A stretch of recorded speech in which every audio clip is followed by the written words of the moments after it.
Hi everyone! Welcome to In Our Defence, the podcast designed to give you all the advice you need whilst going through the trials and tribulations of life to and at the bar.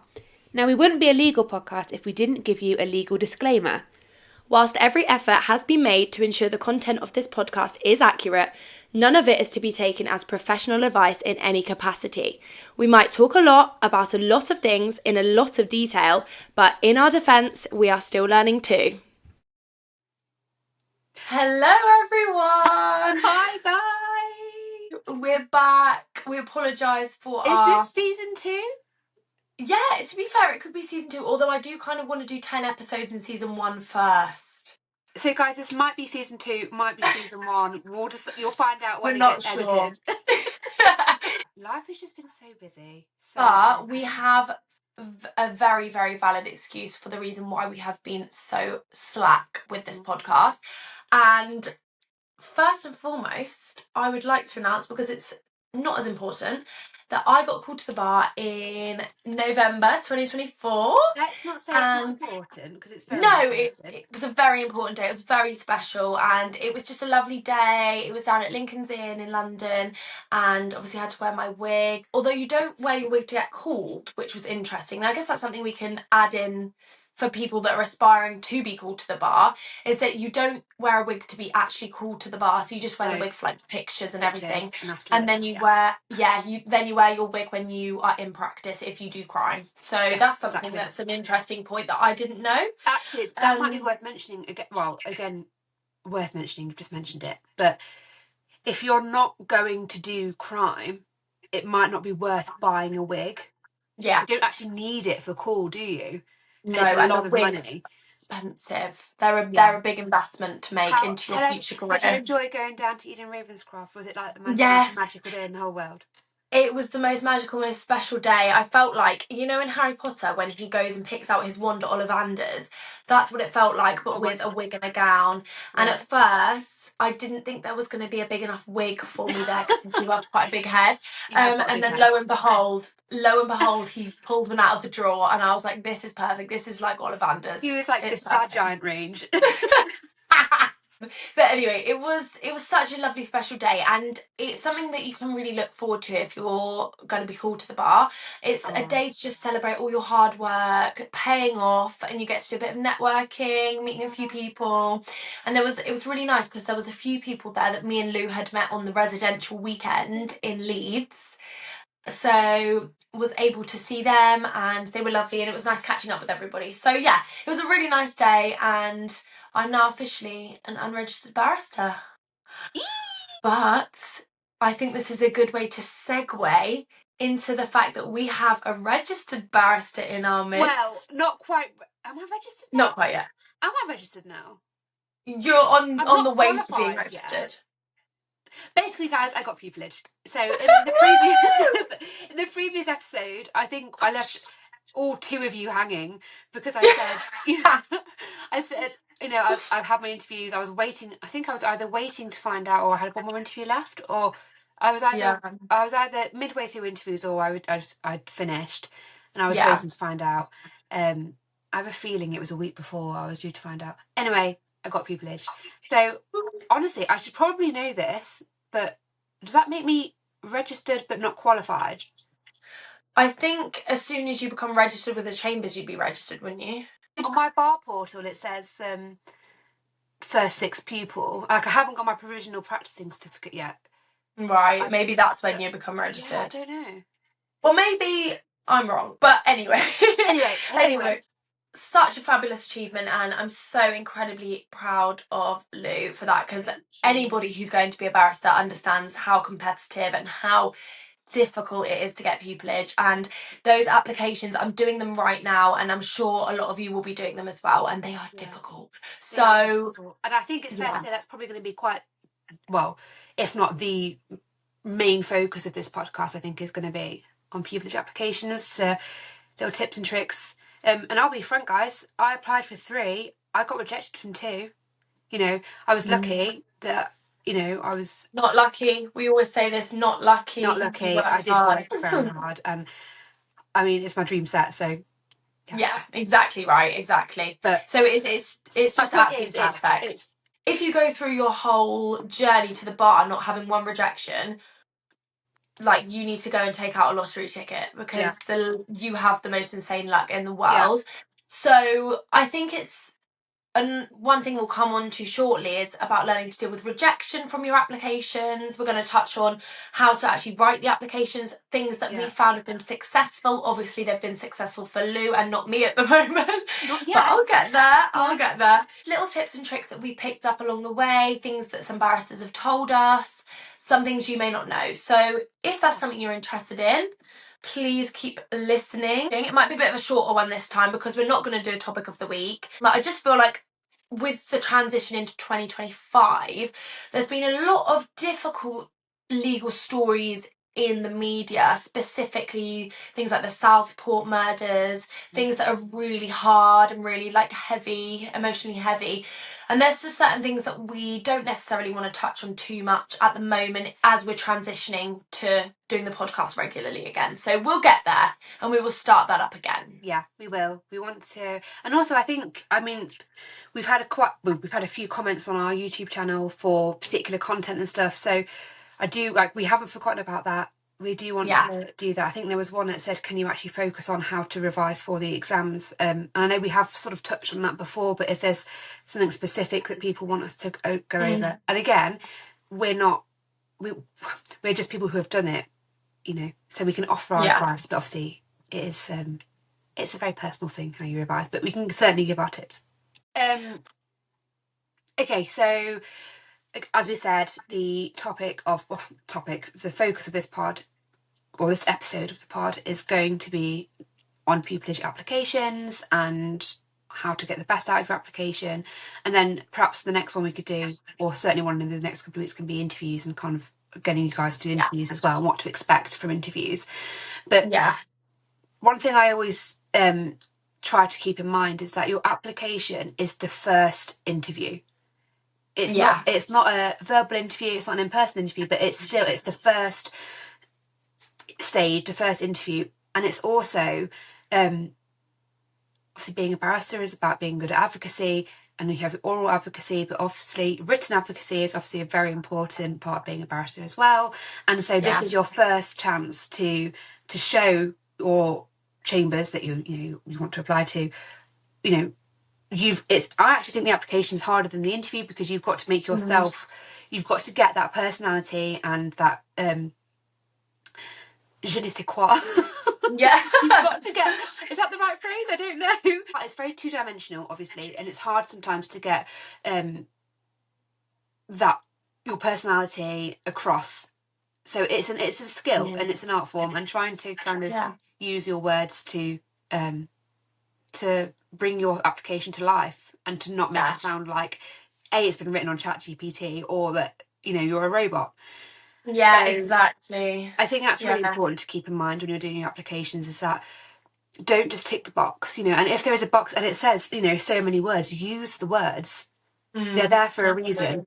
Equally, you don't have to, I'm going to go back on literally what I've just said, but, you know, if there's something that can be said in less words but much more, you know, succinctly, or you can articulate yourself, or a bit it's a bit punchier, that's okay too.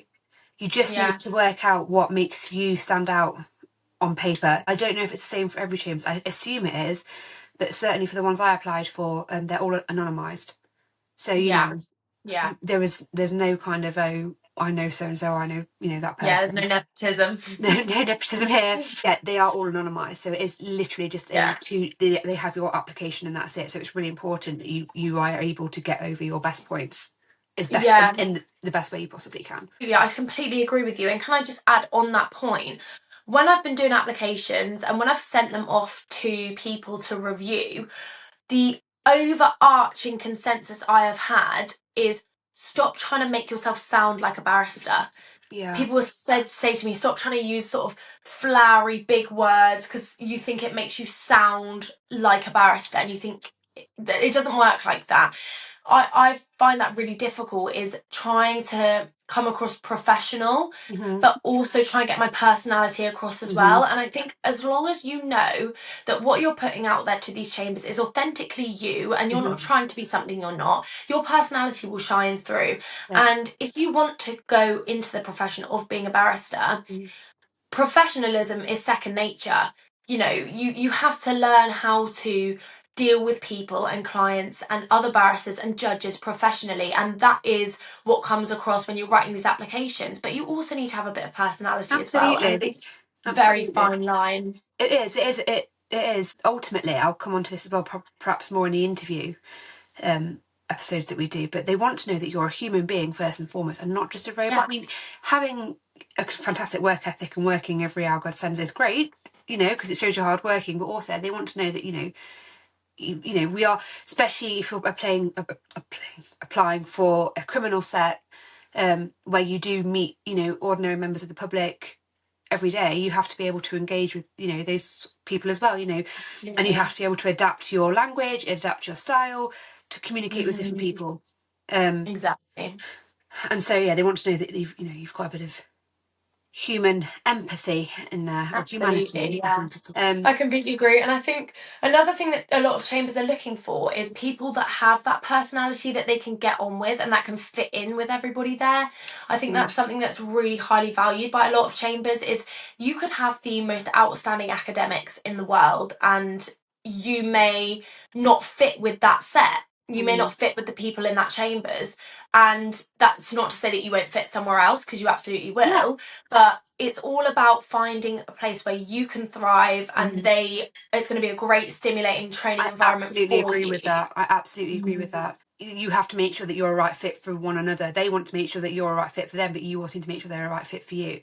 Exactly. I mean, I'm very lucky where I am. One High Pavement, it is like a massive family, and everyone really kind of, there is that real sort of, it's just, I'm biased, but it's very collegiate, isn't it? It's like a very collegiate environment, and I think that's what you want, because you're all working, you're all self-employed at the end of the day. It's all about having people to turn to if you need help on a particular legal issue, or something's gone wrong and you don't really know how to rectify it.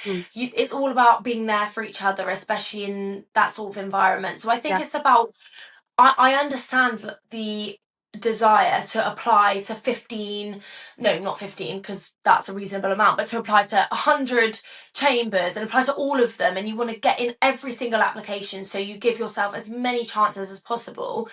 But I think ultimately you're going to be working there as well, and you need to pick a chambers where you're going to get on and you're going to enjoy working there. It's a good environment. You like the people, you like the building, even you like the court, you like the staff of the court, you know. Absolutely. And I think as well, it's like you've just hit the nail on the head. You know, you need to make sure that you know it's somewhere you want to work, and there is a risk, I think, if you do apply to sort of every chamber's, you know, uphill and down dale, you're going to end up you know, possibly diluting the quality of application. But one of the questions they might ask you in an interview, and they might even ask you on the application form, I don't know, is why our chambers?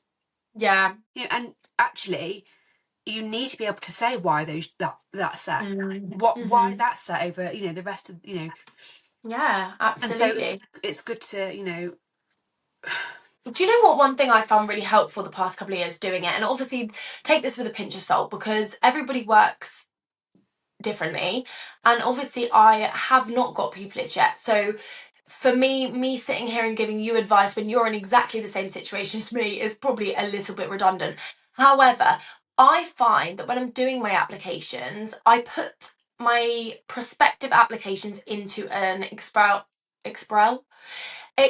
spreadsheet, and I write down the pupillage grant and the expected earnings, the location, the sort of practice areas that the set specialise in, things like that. And whether it's a cover letter and a CV, or whether you have to apply through the gateway, that's another thing we'll touch on in a moment. And I write that all down in a spreadsheet, and I completely organise myself, so I know exactly where I'm an organised queen, what can I say? But it really has helped me, especially this year, you know, going through pupillage applications at the moment. It's just really planning them out, so I know what I'm applying to, and I know what these chambers are offering me and what I can offer them in advance. Absolutely. And I think Exactly. I think it's just about like really solidifying that in your brain, what you Mhm. can give to them and what you can take from them as well. Yeah. I think I would rather apply to fewer chambers. Obviously, I know it's different now. I'm talking in, retrospectively, but if I hadn't been successful this last year now, I still would have applied to the same places because Yeah. I know, that's where I want to be. Yeah, But exactly. I wouldn't start, necessarily throwing my applications into sets that I don't know anything about just because I might get a chance. Actually, Yeah. yeah. Exactly, because if they do give you an interview and they ask you, well, why did you apply here in the interview, and you're sat there like, Dunno. I really like the city and there's a Costa around the corner. Like, Yeah. you're not going to sound very good, are you? So I Yeah. think that's something to take into consideration. But as we always say, like, this is difficult. Like, this is really difficult. Trust me, I'm going through it at the moment. Lou's been through it. Oh. It's a really difficult period of time because it's really you're having to motivate yourself to do these applications. You want to do them so perfectly so you can really get yourself across in the right way. Then you may overthink certain things and take it too far the other way, and it's really. I think there is a risk. Just touching on that whilst you mention it, there is a Yeah. risk sometimes to perfect too much, and then sometimes I fell foul of this. I got to the point where I was sort of, I didn't submit them to the very, very last minute because I was so panicked. I mean, I just couldn't do it. Or actually, Get them sent off once you're happy with them. Just get them in. Make sure you do proofread them multiple times absolutely. and get proofread. get a fresh pair of eyes. What I'd maybe do as well is do one and then give it like 2 days and then go back to it and read it again to make sure that you're happy with it. That's another piece of advice I'd say. Or read it, go make a cup of tea, have a break, and then come back to it, because the applications themselves, they are a swine because they are long and it depends on the format on as you say, Gateway. All my ones, I did one that was a CV and cover letter, one that was on the Gateway, and two that were their application form that you submitted via there. Yeah. Doing it at the moment, I think that I have found doing cover letters easier because I feel like I have my set structure that I write my cover letters in. So for example, I say, this is off the top of my head, so I would say, why do you want to be a barrister? Why that Chambers? How your skill set adds to being a barrister, and how you would work at that Chambers. And I think that is the layout that I do it every single time, and I think that I can produce a good cover letter personally, if I do say so myself. Good. But I found that much easier than the Gateway questions. In particular, the application form questions are okay because they're essentially what you would put in a cover letter. Yeah. But some of the Gateway questions, I'm not going to name the Chambers, but one Chambers that I was looking at potentially applying to were asking for 6 1,100 word answers. So 6,600 words all in all. So essentially a master's dissertation, which is fine. And do you know what? They will attract amazingly motivated and hardworking people that really want to work there. That might be the way someone else Goes. So again, it comes back to choosing what's right for you. Exactly right. Just pausing and putting a pin in that very briefly as well. Me and India both graduated in December with our our masters. Oh yeah, it was again a lovely day. Lovely day. A lovely day. Yeah, nice to reunite with everybody from bar school. Even though you did tell my dad that he needed a wig. My lovely dad has no hair. Sorry, Dad, and he will watch this. He does have hair. It's just very. Oh no, I'm making it worse. Yeah, let's move on from that one. Quickly move on. Well, that keeps me up at night. I'm going to say now at this juncture, hello, Ian Fox. Oh yes, hello, Ian. Because he said he was terribly upset he didn't get a shout out in the last series episode. So hello, Ian. Yeah. This is We have to give him a shout out. He was the bar course leader at Nottingham Trent. And yeah, I hope you're enjoying it, Ian. So actually, I'm intrigued to know from the superstar herself, how did you get on with your pupillage applications last year, and which format did you find easier?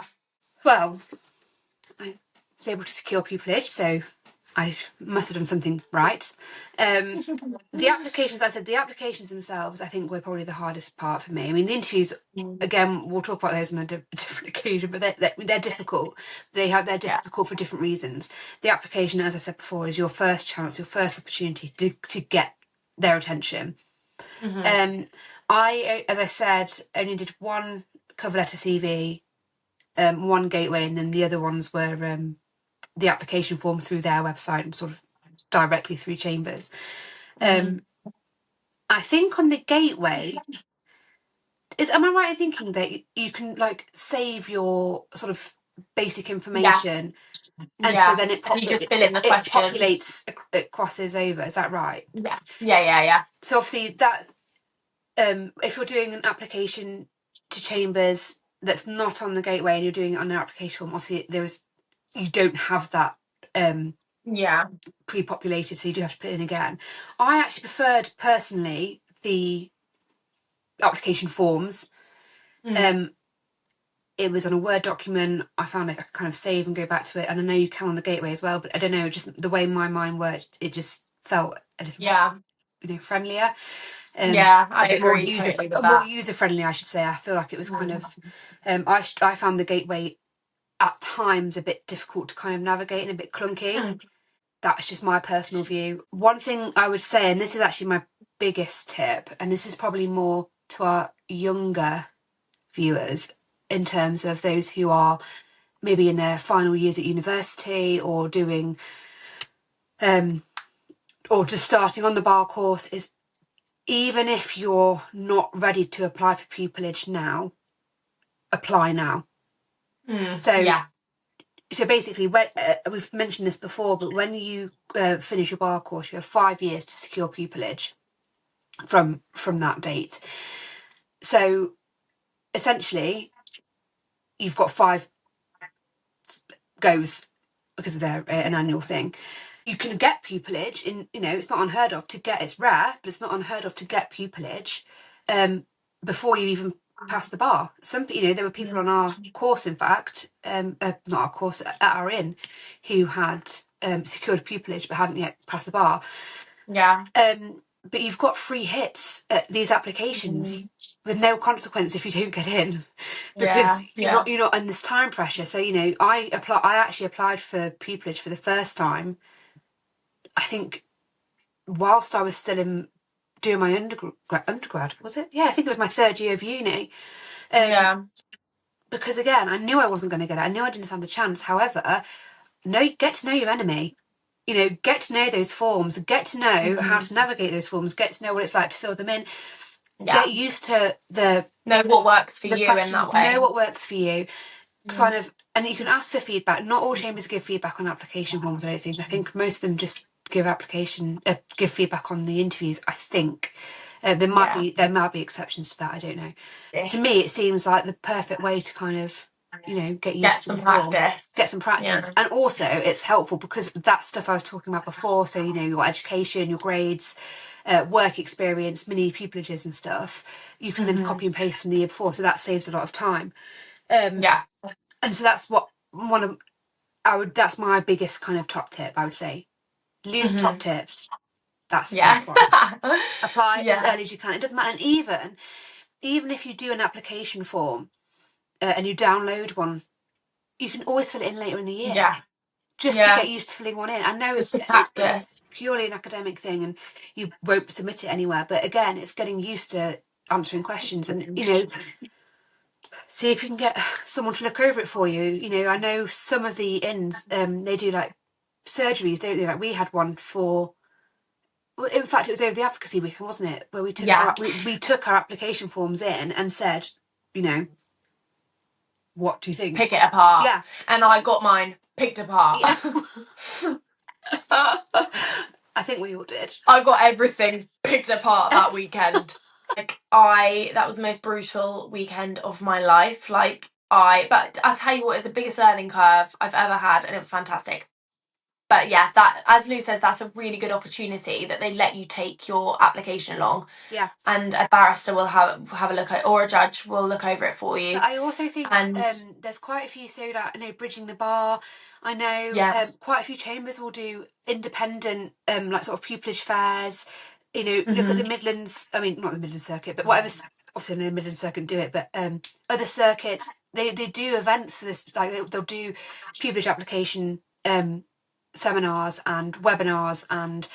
You know, I went to one of those this time last year as well, and it was really helpful and really useful. Yeah. So do go to those, and they are, you know, just take tips and little snippets from each one just to improve your application, because, you know, the people who host these webinars and lectures, etc., you know, some of them sit on the panel, so, you know, get to know they people. are literally the people you will be, you know, applying to. So don't sit on that opportunity if it presents itself. Agreed.